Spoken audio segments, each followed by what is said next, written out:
Hi welcome to real estate channel. కొత్త ప్రభుత్వం రాకతో హైదరాబాద్లో రియల్ ఎస్టేట్ రంగం పరుగులు పెడుతోందా? ఎకరం 100 కోట్లు పలికిన భూముల ధరల ఊపు అలాగే కొనసాగుతుందా? కామన్ మ్యాన్ సొంతింటి కల నెరవేరుతుందా? హైదరాబాద్ రియల్ ఎస్టేట్ రంగం ఏం కోరుకుంటుంది? హైదరాబాద్ రియాలిటీపై స్పెషల్ స్టోరీ. గత కొన్ని సంవత్సరాలుగా హైదరాబాద్ రియాలిటీ రంగం దేశవ్యాప్తంగా సెంటర్ ఆఫ్ అట్రాక్షన్ గా నిలుస్తోంది. బీఆర్ఎస్ ప్రభుత్వం అధికారంలోకి వచ్చిన తర్వాత హైదరాబాద్ లో జరిగిన అభివృద్ధితో చాలా వరకు దేశవ్యాప్తంగా ఉన్న రియల్ ఎస్టేట్ కంపెనీలు ఇక్కడ పెట్టుబడులు పెట్టడానికి ఉత్సాహం చూపాయి. దీంతో హైదరాబాద్ రియాలిటీ రంగంలో నెలకు 4,000 నుంచి 5,000 కోట్ల రూపాయల ట్రాన్సాక్షన్లు జరిగేవి.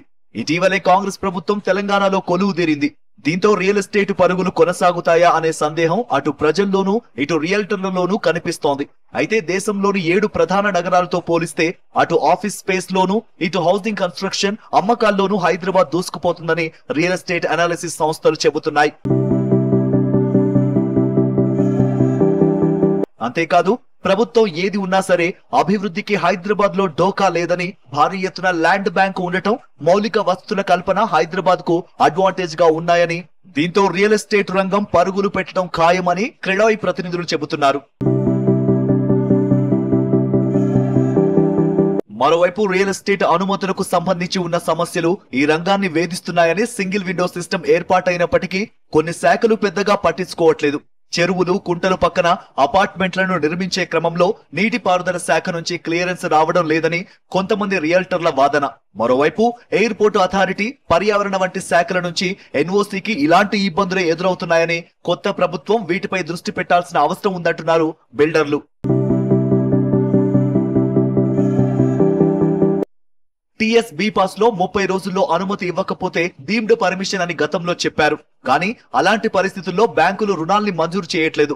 కొన్ని మున్సిపాలిటీలు, గ్రామ పంచాయతీలు డిపిఎంఎస్ విధానమే కొనసాగుతుంది. వాటిని సింగిల్ విండో పరిధిలోకి తేవాల్సిన అవసరం ఉందంటున్నారు. కొద్ది రోజుల క్రితం ఎకరా 100 కోట్ల రూపాయల ధర పలికిన భూములను బేస్ గా చేసుకుని కృత్రిమంగా భూములు, ప్లాట్ల ధరలు పెరిగాయని, వాటిని కంట్రోల్ చేయాల్సిన అవసరం ఉందని మరికొంతమంది రియల్టర్లు చెబుతున్నారు. మధ్యతరగతి వర్గానికి అందుబాటులో ఇళ్లను డిజైన్ చేయాల్సిన అవసరం ఉందని ఈ రంగ నిపుణులు సైతం అంగీకరిస్తున్నారు.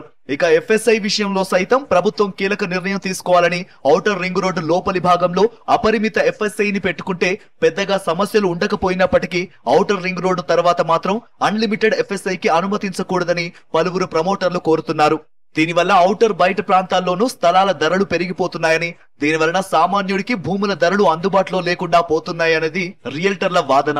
చూడాలి మరి కొత్త ప్రభుత్వం రియాలిటీ రంగానికి ఎలాంటి ఊతం ఇస్తుందో.